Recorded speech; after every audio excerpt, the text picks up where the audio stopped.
Yama o my di she nyina ajo aha eye one version GH ensema sika se bobre na aso na ensema wodo a semufo ede ne sa ahya se ne me de eba be som se kasebo e one version GH so ensema wodo a ene ebetwagu e we kasebo ne mu no ebe eni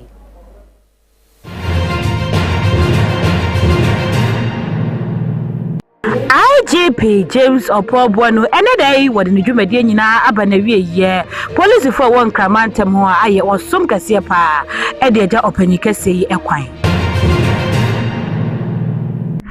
opanyi kwanche fa wono ene da fire service adwumakona no e wo so hu de futuo akwa ma fire service for se dwuma wo ye no wonsu animdie na wontimi emfanya dwuma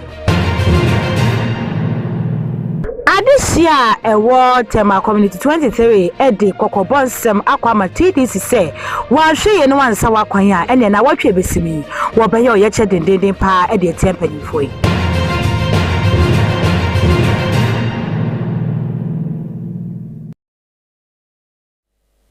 Ensemble ka we mu ho ene na nwume mesi enkonwa amede eso mo se kasebo ewo one vision GH so midi edi na afiasewa ye ntwa ye hotewe mra ye ba kasebo no encheche mu no mede beso mo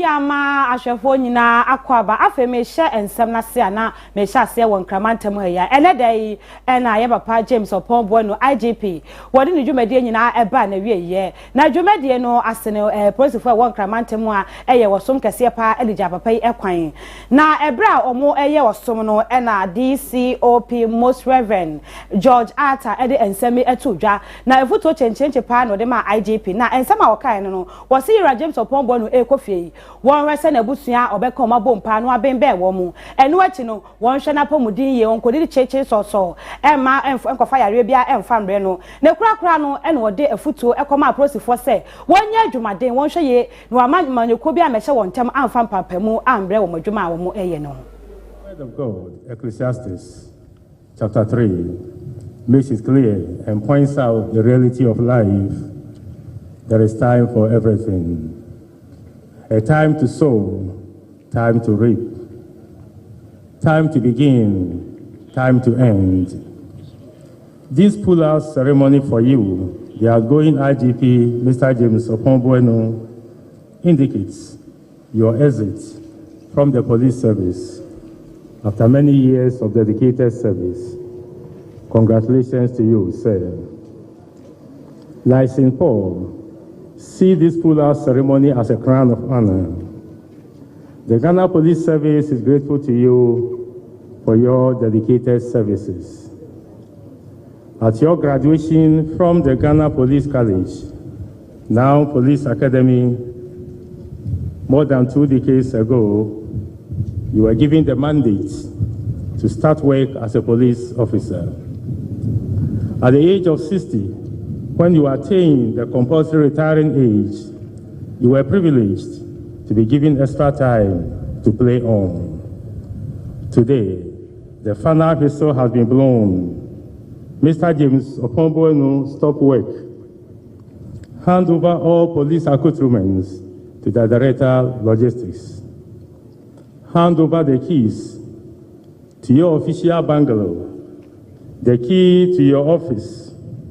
and the enviable vehicle number plate, GP1, to Commissioner of Police, Dr. George Ekufo Dampare. Regimental life is over for you now. You are going back to the civilian life. There is an end to every human venture. One cannot hold on to any position for eternity. You will surrender one day. Thank God for your life and your contribution towards the growth of the service. The nation is grateful to you for the noble role played in maintaining the peace of the nation. Sir, as you retire, have time to rest. Spend more time with your family and pay attention to your health and your spiritual life. As you leave the service, be ready to meet these 4 groups of people and how you are going to deal with them. Group 1, those whom you consciously and voluntarily assisted to attain some heights in life, both civilians and police officers. Group 2, those who intentionally refused to offer assistance for reasons best known to you. 3, those you could not assist in any way because situations could not permit you to do so. And Group 4, the majority of Ghanaians who did not come to you for any assistance or favor, but all that they were looking on, the peace of the nation. Retirement is like this. It will surely come. All workers are to prepare for it. And now to all officers of the service, be human and merciful, especially when you have the opportunity to decide people's fate. Know that no human situation is permanent. Things can turn around either in your favor or against you within a short time. Yes, you can't do all, but the little that you can do it with credit. Let us serve the nation with love. Use your positions and ranks to build good human relations and not to build walls around yourself. No human being is an island. You will one day put down your uniform and regimental authority. You may soon need the attention of your subordinates. Officers in uniform, don't allow politics, don't allow religion, don't allow tribal differences, certificates, gender, economic and social status to divide you. Teamwork is the formula and method to success. Be conscious and careful how you treat people and handle the resources of the society, the resources of the service. One day, you'll be called upon to account. Officers, watch out how you handle and respond to the concerns and complaints of your subordinates. Don't forget that the tadpole is a potential frog. Officers, we need to critically examine, evaluate, and build up the service. Let us think about the future of the Ghana Police Service in all our considerations. Ebusia ebra eye Reverend Ata ekasawie no yera James Oppong Boanuh ye gya ne kwan eso gina simpie so a wo kasa na ebra wo kasa no eno wode asida PSA ekoma Ghana mampanyi His Excellency na dan kwa Akufo-Addo eno wachi so na be de eche Dr. Bawumia eno so waka bi na ne krakra no eno wode tu gya eche se eye yera dan opare ya boni di dan pare ya boni di se o be acting IGP no ye nyina ye hwe ne agye ntoboa na ye mfa so na se de be ya obetimi aye adwumaden ede Oh my Ghana. Office as Inspector General of Police. Please assist me to thank the good Lord for successfully seeing me through 8 years of service as a and crowning my career with the highest office of the Ghana Police. It is not every police officer or public office holder who gets the rare privilege to be so honored. And so if God has granted me this special day, I cannot take it for granted, but to acknowledge His goodness in my life. From my barefooted primary school days at Domabwabo to this day, He has kept faith with me.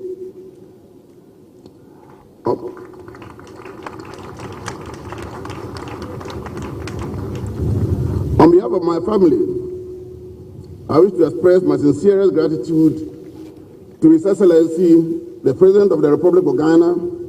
Nana Addo Dankwa Akufo-Addo, for giving me the opportunity to serve as the leader of the Ghana Police Service from July 2019 to date. Your Excellency, I wholeheartedly thank you for the opportunity given me to serve my country at the head of the police service. I also wish to express profound gratitude to the Vice President of the Republic and Chairman of the Police Council, His Excellency Dr. Mahmoud Boanuh, for his immense support during my tenure. My appreciation will not be complete without Mr. Honorable, the Chief Director, heads of other security agencies, members of the Police Management Board, the entire members of the police service, and my family for the unfailing support you gave me during my tenure. You have supported me in diverse ways, which has made this day a reality. I also acknowledge the immense support of the retired IGPs and the National Association of Retired Police Officers, NAPO. I am now going out today with pride and I'm blessed with a number of hardworking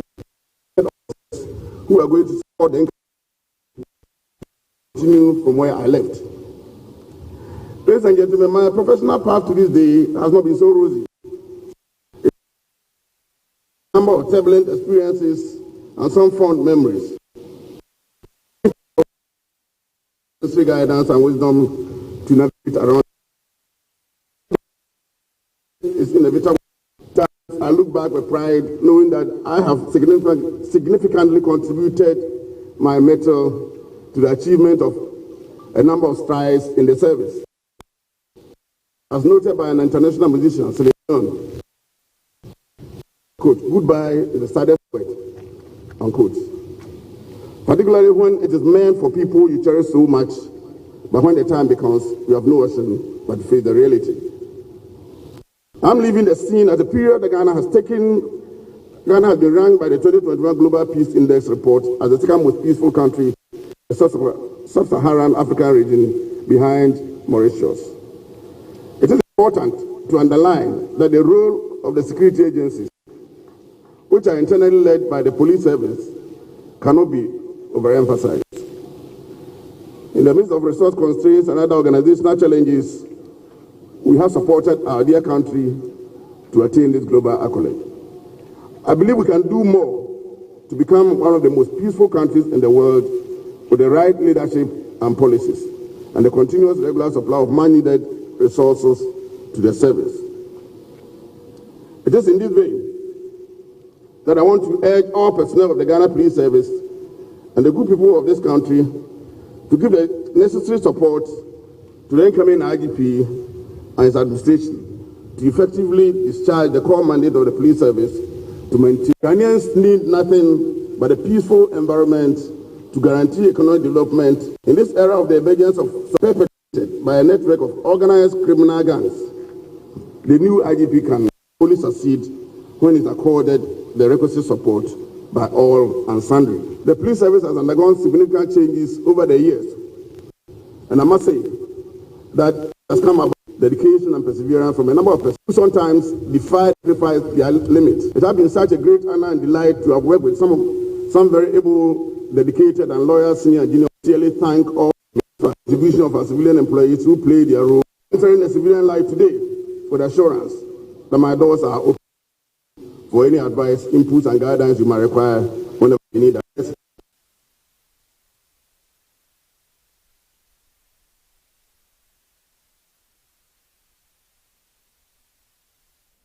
Enu echi no one vision ye ne adehye bi ekasa ye omoto de ensema hodo eto eja.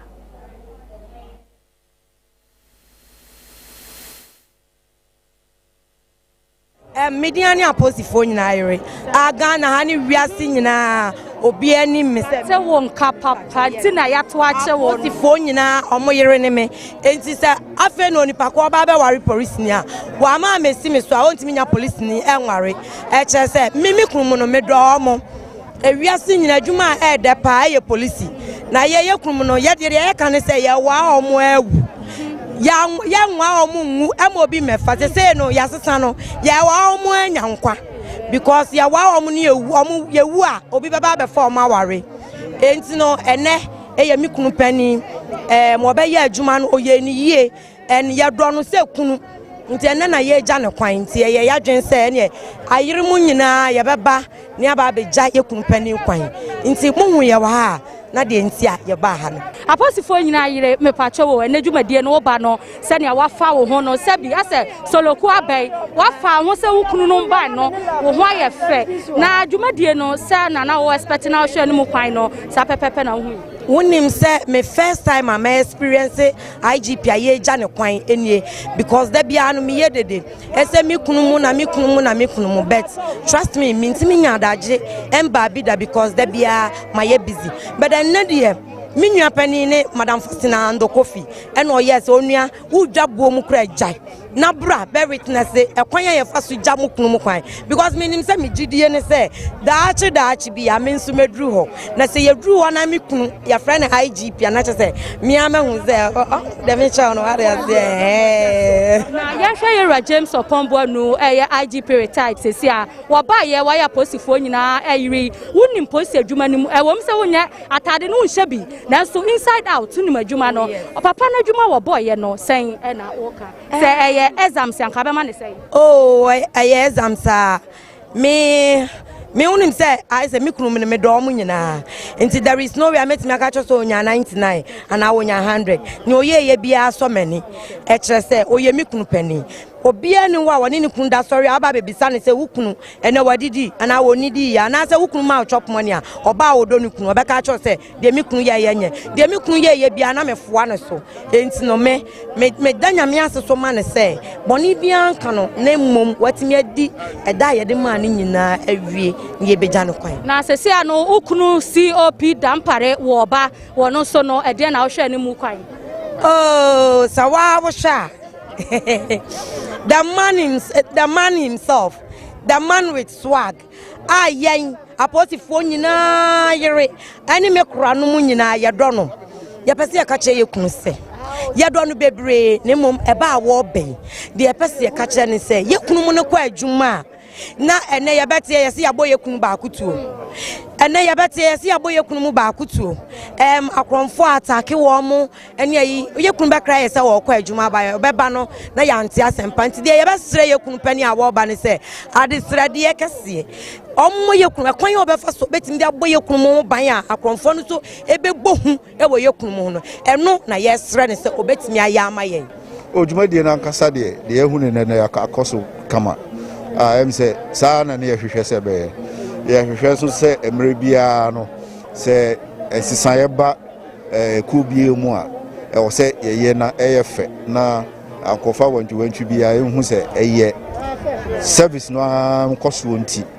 nti ayefe pa adi yenhwe IGP retired COP James Oppong Boanuh why post penyi woni na nante woni na yadwuma wonim ne pa chen ye yahwefo bebre wo penyi no na dwuma obeye ye no ye nyina ha se bi mark exams na so ye kase man marks a wo betena so se IGP no na dwuma so ani na se na woni o na dwuma de so ani adwuma no adwuma bi a enye broni beka enye one event ade a ekoso de bia na ono so ohwe titia ofamu ansa na obedi IGP no a na otumo se ya titi ne yie a wonim adwuma no ohyaase efri ase nti wonim adwuma no mu yie pa na through an period no ne one of the year no ogina so pa ye discipline on se institution bia discipline animo a no man ko yie eno so de na oyade a ode ato no bo so pa nti woye ne hu nipa sedien na akoye bibi na mra na fa wa obe make sure say emra no be fa na kwa so enu achiri no even though oye very disciplined no but at the same time to no say your father emo bia wo bibia otumi ko nanim ukoka obetio de obetimi aye no aye e futua no de amaw eye one of the year say nkwala ni nyina ni je ho aye nyina so ye ni je ho adi na sesi ano COP akufu dampare acting IGP then na mo expect free ne wo o de ye expect ani say de ye papa Oppong Boanuh edi ekogina ye no obesomu no ato aso but ono so de ye nim yeso ye nim no fa because ye ni nyina na hyase nti ye nim say adwuma no de obetimi aye pa bra krata ba bonten se ga na mampenya bonidin no wo afam no na wani age pa o ani je de ne ani age in the sense adwuma wo ya ewo emre wo ho a obekọ na obi nso abehya ase atoa so ha enti eye anigye in both ways say Mr. Oppong abeye na adwuma ama asombo no wo kofie asomdue mu a bibia asembia nsi na yenua kuma Dr. Dampare nso eba abetoa so yenso ye hyebo say ye beta na chi na ya boa no se ne esi boa Mr. Oppong no na beye se ne beye police no ye besesam because enyina my organ nyina ye pese police no eyeyie ma ye nyina because they am say one thing na ye refini say ye ne ye police for no ye nso ye receive police services si ye free fie ne ye ba adwuma mu a hwan na hwe ye fie ha enti ni nyina ye nso ye pese adwuma no eyeyie se ne be ye beboa ye nyina. Thank you for having me. This has been a solemn, moving and inspirational parade. We don't often do it, which is regrettable. It should be done anytime an IGP is exiting the service. But sometimes, for one or two reasons, it's not done. But I think it's good for the young ones. You hardly get a chance to see something like this in your career. So I'm happy that between the two of them, they agreed on this event taking place today. And I congratulate both of them for this gesture. The word is good, institutionalized. It's there. The institution is there, the program is there. So the problem is not that it is not institutionalized, but for reasons that we cannot disclose here, you know, we Africans sometimes we combine political issues with professional things. When if an IGP is going and you hold this for him, it has nothing to do with you civilians or with the politicians, isn't it? But sometimes people combine and they make a conflict out of nothing. So I'm glad that this has happened. And for me today, wherever I was in this country, I would have come to celebrate the two of them.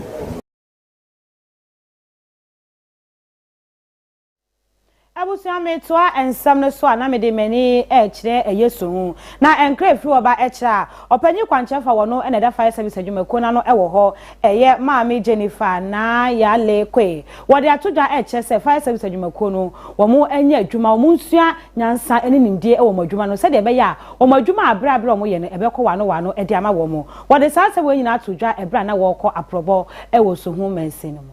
Wabra odum jampanimfo ne adwumayefo on aprabom wo kopie mu ewo suhum a eno ewo apuoyamantem ena won panimpa ba ko anidin edi Jennifer ya na ale okwe edi tudwa ese eyade won ebehwe na akade ne niama ewo se won ehwe na won de ye adwuma no won ebehwe na won de aye na adwuma no etumpon asore waka se ne ebeya adwuma no betumi akonanim na ewo no sanso edi tudwa se koba se eja hihie bi eba wo mantema na wo mpotema emfa emra enhye wo nsam fra won na won emepiem wo ho se ne be ya won behwe na wo hyo eja no ano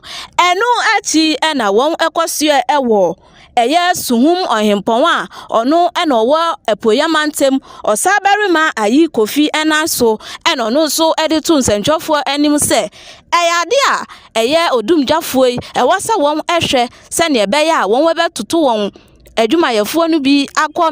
mia ahodo so se ne be ya se eja hihie bi ana eja bi ema ne homene so ewo ho a won betumi ahwe no waso ano na emom won entwan se eja no ebeto baabi ansa na won asesa won kuku no won kaka epie mu ewo ho. Regional commander me ba ha se me behwe o ma sitem ni the way a omo ye adwuma na me ba ye no omo de omo sem nya kakra atumenim ena me suma shebo se me de be ko management enim na dia ye betimi aye de aboa omo ye be ye me anso de ewo me powers ametimi aye de aboa omo no me sa na me de aboa omo na omo atimi aye ejuma na maye me hia omo no me ne omo kan discipline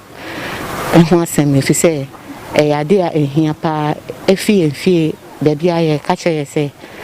ye discipline ye hu nti no me no wo kan ho asem say as personnel of fire service no ese omo timi discipline omo na omo ye adwuma omo so omo de omo asem atomani efi ha no no ye ko suhum nana ne ho ono so okeka ne nsem kakra oka say fire the containers sisi places are say fire engine ba enya kwan eye nukure pa nti no oka ye no me ka kire ne say ye ni assembly for no ebe di nkita ho ni ahwe se de ye be ye eno ampa so ye fi ho no ye san ko assembly ni ho ye de akoto wo manim omo asomu say omo beboa ye ena omo ensi ho asem ye tumu anapa between 6 and 7 no eno so ye kan ho asem na nani de tu meni me so me de akoto MC ni se on hwe na on di hu dwuma ma ye bi se nsi o eno ana edi ye dwuma no ti no ono so asomu se obehwe na sa asem no yaka me ba ye nso no me di eni di asem ba ko ba ye enya ye nim se so ka no na eni kwan so nyame adom management ye di tu wo manim no omo asomu asiesie ka na maye kama ama ene ameba ha yi mama ha in Sapan but me de ka no so aba omo de be adwuma boa community no nti no mesra amanfo se ja to ba bia ma mu twen se mo amu bedum omo hye asese omo dum na omo ntimi a ansa na omo be fire service ohu ya bomodi na free eno achi eno dum jampanifo ne adwumayefo won abrabom a won esan kopie mu ewo dwumaku a ye fe no zipline technology a eno ewo suhum omina ko ewo poyamantem ne ho ena won panimpa ba ko anidin edi Jennifer ya na ale okwe edi tu nsentwofo anim ese se koba se eja hihye bi eto baabi ana eja bi eto baabi a matememufo ewo ho emfa mranhye won nsem emfa nsuo enguso tempa won enfa tetefon enfa mfra omo sene beya won webaba behwe sene eja no esifa koye no won hu sene a won webetumi afaso edumja no sene beya ede asomdwe ebeba bia munim se obi asinifi na we asi okwan a me wo mumwewu mumeka then we can be on the assembly to correct those things. Montchen mejan toho na mwanya kwan anko I wish anka more regularly mo be inspection e wo kurom mo hu be bia mo ka ni ntome nko enwura nkodum jana you report it na yan hwe kwan a yan hwe be fato ya de be boa I don't take no for an answer nti wa bay wa municipality ho asem na meka Srema men kan national issue to bomodia ne rura mpatem soma omofre ne bi enne bron mu nchi mu nyina na mo nhwe se trenga then you report back what they call abem no so on pina de be ka kire me boni de wuru me obi nto aba mama nti me boni de wuru a obi betie kan na wo so wa maye na sremo ye momodin say ye twema insiansa de bribia na aboa ye ho asie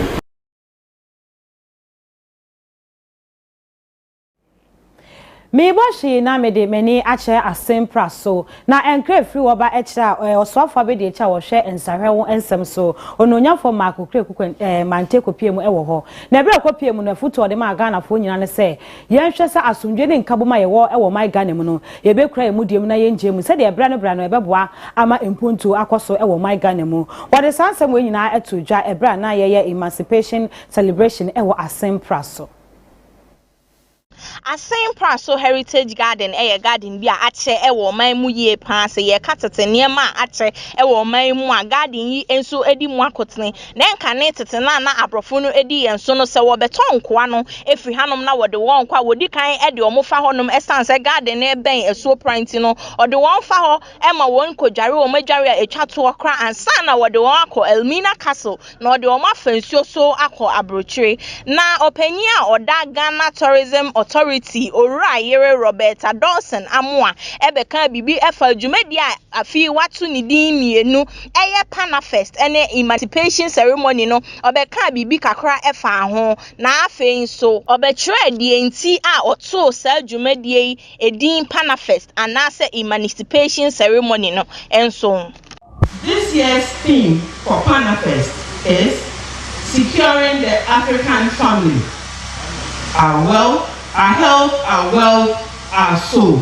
I repeat. This year's Panafest theme is Securing the African Family. Our health, our wealth, our soul. And indeed, what a time to pause and reflect on what has happened to us as Africans in the wake of the pandemic that we are going through. And this year's emancipation theme is reclaiming our right to weave our own narrative. And indeed, we can only tell our story the way it ought to be told. No one else can do this for us except ourselves. After all, we went through it, and we ought to tell it to the world the way we felt, the way we saw it, and how we conquered. And because of the pandemic, we could not meet and have our grand endeavor as we used to. But because we are resilient as a people, we still gathered in here. It's a restricted event, but the significance is not lost. We are here to pay tribute to our ancestors who unfortunately lost their lives, especially when crossing the Wafra. To pay our respect to them, to honor them, and to let them know we are still standing. And also to offer prayers to our ancestors for healing. So next year by this time, we will be free to have our celebration, our lives, and even in a better form than we used to have. We are here to celebrate our story, to tell the world that's how far we've come, and to pay tribute to our heroes. Let's use the opportunity to pause to reflect on the theme, make it a conversation in our homes. Let's tell it to the generations after us that indeed we are a race. To be telling our own story, we are a race that we deserve to raise our heads high because we are very resilient. And so on this note, this year owo eye Ora Charles Ohene Ando enso edi bibi kakra ebeka Ora Yere Dorothy Dawson Amwa asema obeka efa Emancipation anase Panafest Jumedie no enso sanso na oman hene a ono nso ewo onom eye Nana Dr. Awodu Nseku enso ebeka abakosem kakra a efa Asempra so Heritage Garden no ho no bet otone safre aban se obesho aban se garden ye garden bia agini din ye pa na ye ka abakosem anase ye ka ne senteten sama garden enso edimu akotene pa enu nti obehwe aban se wan bra no meso wan se kakra na nka wonye nsiesie bi e wo honom se be ya eno nso ebeboa ama omanyi empunto na ama won a ewo amanfoforo so etimi aba oman mu aba besua bibi kakra afa garden yi ho nti ye ma cross for one Yama Asimina and Ghana, Intinema or Naba P. Mpenipo or more educating Akasan or more also. Na Jumedie ebe kwa newie ye no esan se na garden so esan so eye baby ana abrofo no ede aye wona musie ye nti no wo ben honom ekọ esopra ekokogu nsa esre enhira ene banbo ema amanfo a omo asempra so. Securing the African family, our health, our wealth, our soul. Again, the theme for this year's Panafest is securing the African family, our health, our wealth, our soul. And the theme for emancipation is reclaiming our rights to weave our own narrative. It is therefore extremely important for all and sundry to unite, to support each other, and then salvage our rights to write and tell our story from the African perspective. Panafest and Emancipation is an important celebration for Africans and people of African descent. It is rooted in the ideals of Pan-Africanism and development of Africa, and for us to rise above and beyond the shadows of slavery and celebrate the African spirit of resilience. This year's celebration is intended to bring the African family together to review the dynamics of the return or the Sankofa principle and explore it as an impetus for the future. Now, distinguished ladies and gentlemen, it is our utmost expectation that the celebration of Panafest Emancipation Day will bring understanding, peace, and unity among all African people and a great diaspora. It should also be a network hub for creative Africans across the globe to both showcase their work and interact with each other in a meaningful way, and then to serve as a catalyst in building the necessary bridges toward the development of the African continent. I would want to take this opportunity to urge all of us to take good care of our health at this time. In West Africa, and also I say it's number 3, and I say 2021 Panafest and Emancipation. Ebusia metwa ensam ne so na me de mani e tema committee 23 ade hye wo ho ebuofu papa ye ni nyina mo che se wo mo ejapade e na ye TDC fo ebubu etugo enti sempanyifo anyai ekwabone ofaso bubu mo dan ne tugu dia e no mo bo ho ntwe wo mpa na wotwe besimi demonstration chenchenche pa e no mo be ye edetia empanyifo ena kakra bi etwa mu ewo tema community 23 no ena demolition bi ekoso ewo Solomon City eno wo tema West Municipality asa dwumadie na tema Development Corporation ena di animu na wodi se dwumayi so no woto wonsa frɛ Ghana bambofo mu oman mu mo ba behwe se basabasa ye bia enkoso ewo bra wodi dwuma no na emu honom no nso nkofo abronsan ne won stores ane wo bia ye hodie wodwiri ni nyina egu emu ho ena nkofo a wo stores ene wo mabro san ebubu eguo no ede betu dwa se ya nhye wo mo ase ya mo mo notice bi e twa se wo ba bebubu dan ni nti no won fa mbo abo mo ho nti ye mo nwanwa se wo matimi edi dwumade bi sa wan fa mra kwan so te se ne mra kwan so na sesa wo hye obi ase se wo ba bebubu ne dan ana se wo ba bedi dwumade bi a wo be hye na se se on fa mbo abo no ho no ya nhye obi ase emu ho na Reverend Amankwa a ono nso na bronsan e wo ho no ma bobubu ina nso de tu dwa se wedi managing director a wo TDC no ho ya opa efise eye no nwanwa se obi a wonimo mra se na wotimi di sa adwuma yi a wanhye obi asese wo ba bebubu dan na nka won fansiesie won ho e wo ho no bia ndi manso na de wo ne se ebra me si dan ni wieye no omo sofia ne ba se asase no ba bia store ne wo no ho ayo obi dia no ma ye awie aye de meye nyina awie de okan ne se memra office na me hu om me ko hu Mr. Koso mi tumpanifo no mo ko hu epanifo no omo ka tell me say me go back to atano me fra atano so onfa na tell say omo ne me yesei eti ko wi ase na omo ka tell me say nana fredi a na aba police station wo dia beja say ho ye ne dia eti mi tu anamo ko nana fredi a omo ko bi wo ma omo frɛ nana fredi a nana fredi ase ayampa asase no ne dia na store ne dia 3 no ba bebu nemu madane de onye dai omu na asamu a ewo ametumi akafa ho no 2012 a papers no ewo TDC ba ko wo mo o aka tell me say ba bia be ko bia ye from on beba because ho yo mo de na de ho no ma me pa so ai asia no first house no ma flow ma plaza ye bibia afese condition pipes ne ade nyina wo a ma wi a anka mebe kom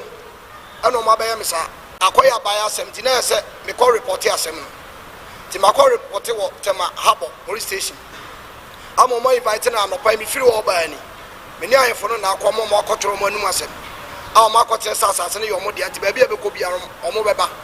No markers on say a bina and can't be on Bepelo Yamami, Namedia Cocotte. People told me to an among F call F Fasano money now. Did this you won't put me to an among Mamma Casataki on say a virgin land. It may mean who say I have for not to mammy a person a family. Because a moment me permit Sabaya, may ye Jumano Momehame. I don't know my for permit Namamia, Omode Abababi Budain. Man, sorry, my year for 20-something years. Now, I saw the men of me founder, I want to empire ball beer to me, baby. Now, assassin Mato, I inform me papers. Your friend, Prophet Stephen Kojo Amankwa. Assassin Mato, army or papers.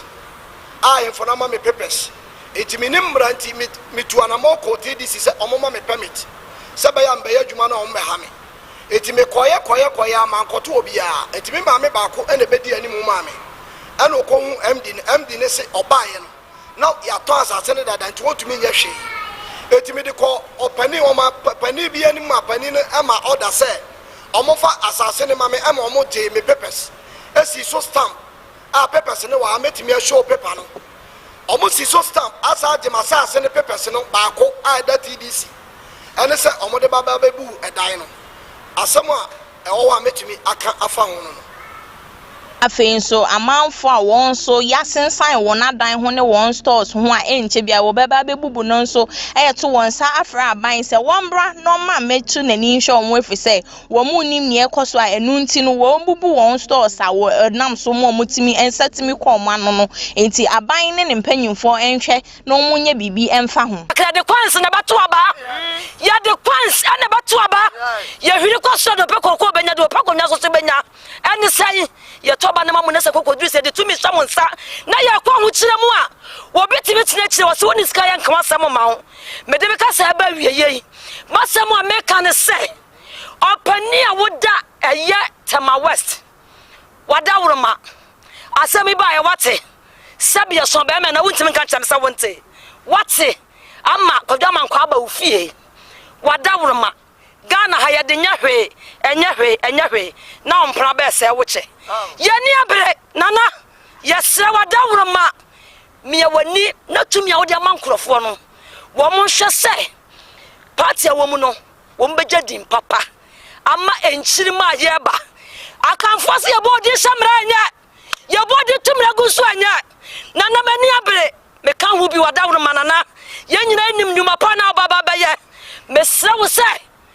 si ya dibedi wo bia me kan biam kodwa man kwa de nana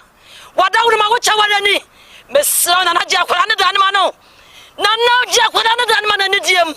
abua ka ho metia so nana mesra akwara samo ya obi a so nya me woni di ya ni ye o ke ka nya me sama bible se ja ma ya bone oni o mamu ya so ye mo mo babu dai gu ye mun sanya ko pana mo sida no anya sa ena me ka se mo ko bodi atinto obanya safo te sabayifo mani abre Free your papa. Prophet Stephen Kwadama Kwansam no. Ya yaka ene se ya makwai ema obi biara ema mesida ensi asasene so. Ya mpene ema obia ensi dai ensi asasene so. Esan se eya wine sofo a otimede ne platform ema MPP NDC for the bear campaign ema omayi. Wine sofo a day in day out omaye tiram edema omay Ghana. Na se di baby abedi obi was Ghana hanu a na nya sofo amankwa. Ya besere papa na adedan kwa akufuado ya mampani wona yeso kire wa ye ni so ba papa ya sere se ebra na duru sa eniama wate no Facebook wa hunu sa ne nam ho no ebra na so se ye ni abre ye na kuroma nyina ye ni abre se ye mpene ye pese ya kanon ye mpene ma obi biara obia ama mesida no ye nsam nyina esietirim ya sere mo edan ya roofing ya floor dinosaur na ya lay air condition pipes aya wa yaro na wie edan this month ya ba betinam month of August ya ba betinam ye ntumi mebu dani ngu without some be 7 year letter ankwakwọ tumpo akwakọ anke ni bibiaka na so obi gina to me so to me sign letter say momra na mebu dan na soldiers agitanse kan ya tuo enipa 100 ebe twa dan ba ko pe one plot ho sia na samoka chese mo bebu because of a dining tea mo di to asi aso sabi amoa Ghana wonni pani a wasam o mobo yan de aka nya ne say papa ni nati na yan sama papa ni yakenti na ma ya di ya press conference ya sira na na do fanasi form obi anka se pudu anse na se pudu ase wa Ghana ha na ya ni abra na yakasa na ya ni abra na yakasa ya so fanasi form ya judi ya nim se yaka kire wa wo betu anamo MD ya friend Alice Oforiata MD Tema MD aye friend Alice Oforiata on the search na oyes anoma no yesra na fa wonasi form ko so ni ata sankrofo mienu nyina pa o manu aka brigadier enkroma akase asamo aban wonim ho hwe omso omnim ho hwe na mbom MD ne piapia wo mo na wo manu mo asam ne yagina so akasa yandia yade yansam manyame anso ya ka kire wo nana ani die kwan so so oba ya kasa ya fata ye na mbom ani brenti ani yade kasa sa yesra sa nana fa wonasi form na ji asase ma nyame hira wo Reverend Rabbi Owusu Emmanuel Kwaku amen adia in fact ano aye hye ema yen yentemamfu a ye wo community 23 in fact ye ni abrepa na asamu a ye papa nom edi nkaka ye mame nom aka atwa so eno na me sofo Owusu me so me kabi adi asaso se ya teta ma community 23 wasasem weye mu nso no eye TDC a eye Tema Development Corporation for enso abo ohene a wo honom kwadu se waton waban asase ama amanfo wa abra wan famra kwan so na enam so ema enkrofo adan ene won stores a wasisi e wo honom nyina no wo bubu atu ewu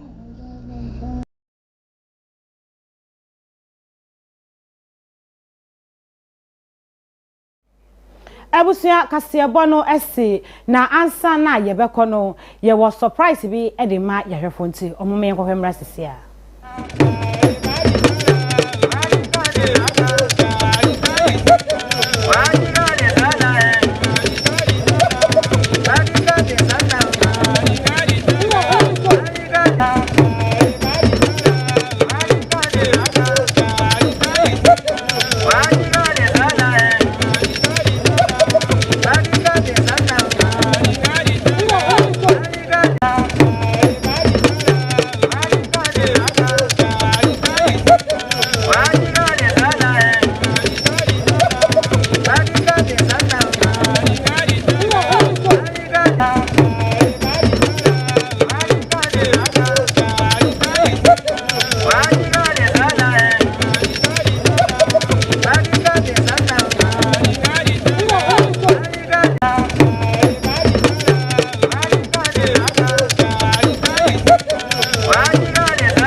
Abusia ahwenepa amono jemfo a birthday girl and amohu se wo display wo hono ebra na yenwanum kramofo edi o mafashion na wo kopie mu wo hono en wo de asa chenchenche we eto fom tini ye we edi amano ne ye che ne se ye do ne papa ye na Nyankopon won to ne nkwanemu wo ma ne nhira ebro so na koma so ade nyina so won fa endom no abusia ye de mu besia na so ade hye bi de comment aba meken kan edi amamo eye na nabonso wo say good evening na ye je wo so wo say welcome IGP Dampare yejo nana yeda sepa enu wachi nso no AI news e dia ba o se nana how are you doing nana ho ye papa ye nana sa dia ba o se yera IGP fufura wa ba Dampare yesre wa o se bomodia na hwese bambo mbe yire kete e wo security system so de be ya ebre to se wo free akwantom e be fia oba be du fie jojo na sese ai kamia kwa se suro e wo abrochefo nim kakra mo entimi mantana na wo mbehwe no ma ye e de amount enu wachi nso wo de about na nafia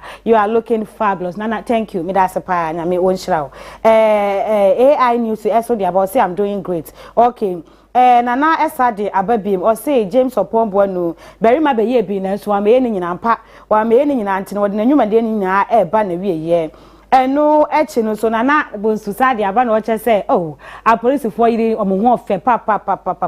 na de aba wa ha eno oche say eye Ghana Fire Service no omo ehia track o betimi ede aye adwuma omo hia drone na o betimi ede aye adwuma owie so sade aba o se na afia woni mo fe o se so eda so pa na me da se nyame hia na enwume o compliment a wo de amame eno wachi no say so pe ma omo ho fa ene e bra one vision eye no kure so pa e ma ne de efiti miss one vision I pa mo no jemfo aso ebesi eye atame osusu obi a animu da ho papa yi pa na no kure na wo e ka no Nana Esa dia bano sana please help them don't destroy their building. Na setemafo asami e na working. Wasadi about simo Nana Efia. Happy birthday enkoma ahwene pa amono jemfo a Nana bonso ene dia ba.